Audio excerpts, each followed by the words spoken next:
kalusugan ng ating mga mag-aaral ay isang tungkulin ng ating pamayanan. Paano nga ba natin masisiguro na mayroong ligtas at malinis na tubig ang ating mga kabataan sa ating paaralan? Unang-una, ayusin natin ang mga sirang gripo at daluyan ng tubig sa ating paaralan.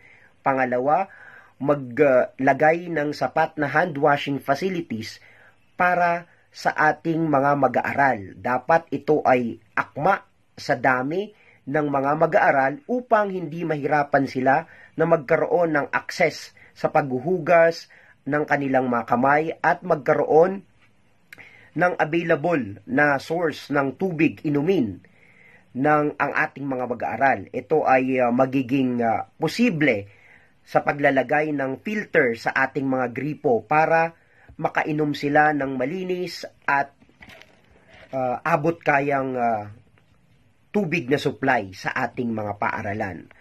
Pangalawa, panatilihin nating malinis ang ating mga CR sapagkat pag malinis ang ating mga CR, ito ay ang ating mga kabataan ay makakaiwas sa anumang sakit na pwedeng makuha sa ating mga palikuran.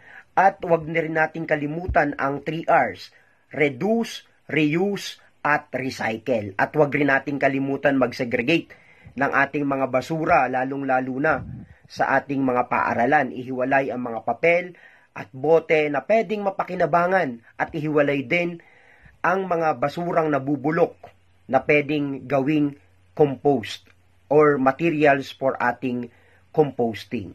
So, yun lamang po. Maraming salamat po. Ako po uli si Ginoong Gerald Findo, nagpapaalala na ligtas ka pag merong kang kaalaman.